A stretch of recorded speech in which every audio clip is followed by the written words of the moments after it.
Hello, and welcome sa first episode ng Baguio Serye, a mini-series.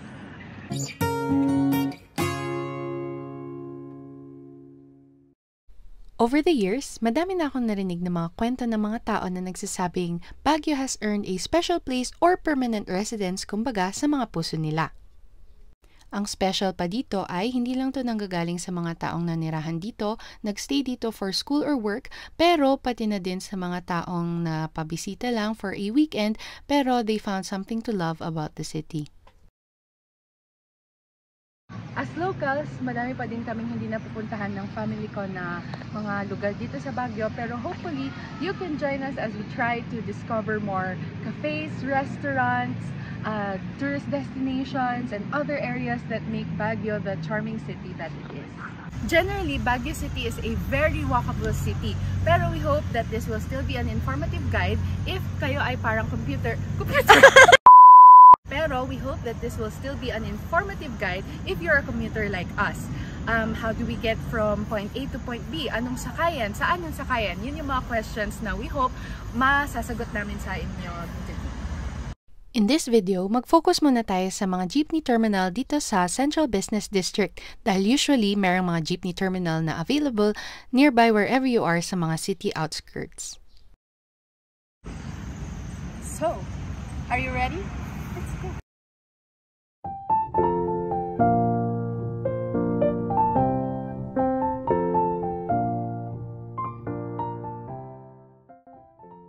Una sa lahat, pag-usapan muna natin saglit kung paano mismo makarating ng Baguio. Madami tayong possible bus lines na pwedeng sakyan, especially if nanggagaling tayo sa Metro Manila. Madami tayong pwedeng paghanapan ng masasakyan tulad ng but not limited to Caloocan, Pasay, and especially sa Cubao. Yung bulk ng mga provincial bus ay nandito sa Governor Pac Road sa baba ng SM sa may upper area ng Session Road. Dito natin mahanap ang Genesis, Joybus, Farinas, Solid North, Partas, Ohayami Trans, and many others. Or you can also book trips with Victory Liner na nasa may utility road naman. Ito yung mga areas na pagbababaan kapag kararating ng Baguio. And in case nakaligtaan natin mamili ng pasalubong, don't worry kasi meron ding mga shop na nagbebenta ng brittle, lengua, prutas, gulay, and iba pa dun sa hilera ng Governor Pac Road. As for fare and schedules, best pa din if regular tayo mag-check sa official sites ng mga bus lines na prefer natin since they change from time to time. However, as of now, fare to Baguio can be anywhere from 500 to 1,000 pesos depending if regular aircon or deluxe ang sasakyan natin. It's also best if we check out the official FB page for the Public Information Office of Baguio for travel requirements. Now let's move on to our local jeepneys. Unahin natin ang Calderon Street. Dito may mahahanap tayong mga jeep na may red or green labels. Yung mga red na jeep, usually sila yung mga dumadaan ng Leonard Wood Road such as Mines View, Navy Base, Pacdal, Liteng, and Tip Top. Dito tayo maghahanap ng jeep na sasakyan kung gusto natin pumunta ng mga lugar such as St. Joseph Church, Botanical Garden, Pink Sisters, The Mansion, Teacher's Camp, or iba-iba pang mga kainan along Leonard Wood Road. Karamihan din sa kanila ay dadaan ng Pacdal Circle. Itong rotonda ang magkoconnect sa Leonard Wood Road, sa Ilosorio Drive papuntang Baguio Country Club and John Hay, part ng Leonard Wood Road na papunta ng Wright Park and the Mansion, Gibraltar Road na papunta ng Mines View Park, as well as Good Shepherd. Pacdal Road if gusto natin kumain halimbawa sa Arcas Yard, sasakyan natin ng Tip Top, dito sila dadaan. And Shapner Road kung saan dadaan ang mga jeep papuntang Liteng kung nasan ang Bamboo Park. Sa dulo ng Calderon Street, malapit sa isang gas station, nandun ang mga jeep ng Country Club. And last note lang for this area, meron din tayong mga red and green label jeepneys na nakapark sa may T. Claudius Street na isang liko lang galing sa Calderon Street. Nandito yung mga halimbawang Tip Top, Navy Base, Liteng, and ibang Camp 7. Moving on sa mga green label jeepney, dito din sa Calderon Street, meron tayong mga makikitang Camp 7 and Luwakan. However, madami pa ding iba sa may Harrison Road. Dito sa tabi ng Igorot Garden natin mahanap ang mga biyahe tulad ng Bakakeng, Campo Xoco, Scout Barrio, Gabriela Silang, and PMA. Ano nga bang mapupuntahan natin pag dito tayo sumakay? We can go to areas such as Merinol, PMA, TI, EPSA, John Hay via Luwakan Road, or papunta din sa mga kainan tulad ng Solem Cafe, dito tayo sasakay. Sunod naman tayo sa Kayang Street. Mahanap yung kasadang to sa likod ng Baguio City Public Market. Ano nga ba yung biyahe ng mga jeep na nandito sa Kayang? Dito tayo sasakay kung gusto natin pumunta sa mga lugar such as Lourdes Grotto, Mirador Heritage and Eco Park, and Igorot Stone Kingdom, Tamawan Village, and the Farmer's Daughter Restaurant na magkakalapit lang. Nandito din ang jeep ng Asin Road kung nasa ng Bedcab Museum and ang Brown Madonna Grotto.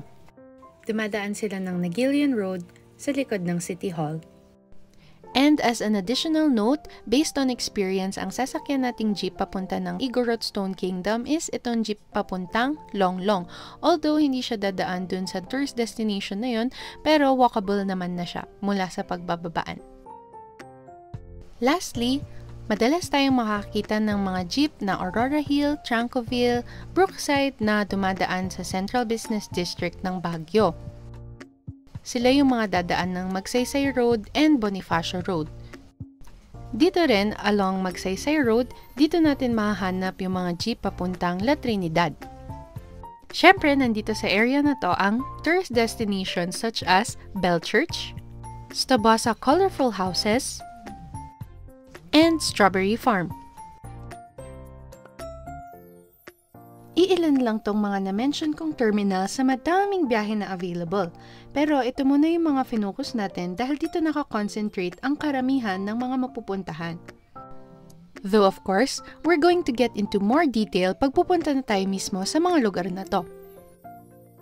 For some final notes, ang base fare per person ay 11 pesos, pero pwede din itong maging 13 pesos depending sa additional kilometers or kilometers exceeding 4 km. For tourist spots na nasa town, such as Burnham, mga ukay-ukay, Maharlika and the public market kung saan tayo pwedeng bumili ng mga pasalubong, Cathedral, Baguio Museum, SM City Baguio, and other cafes and restaurants na gusto nating bisitahin, we don't need to worry kasi halos lahat sila madadaanan ng mga jeep or walkable na din mula sa pagbababaan.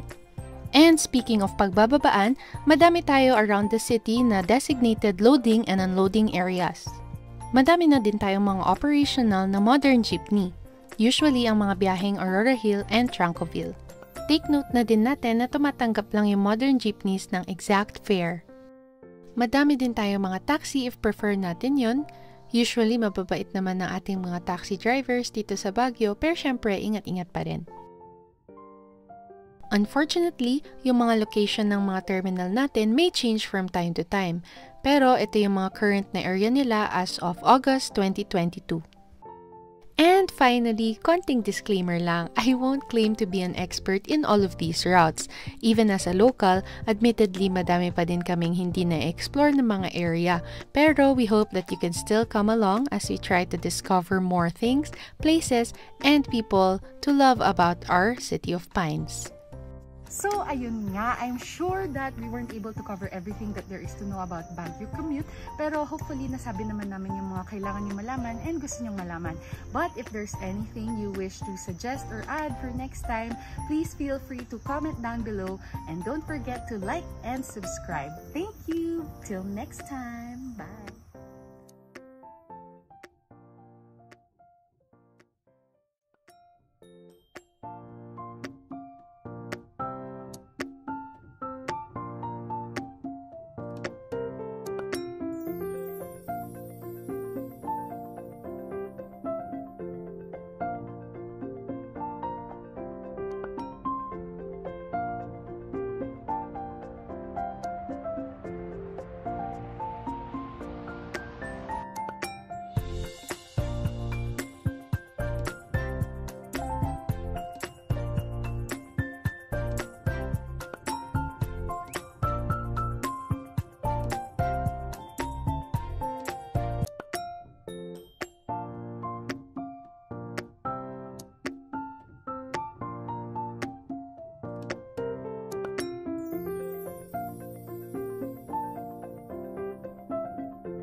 I didn't see you there.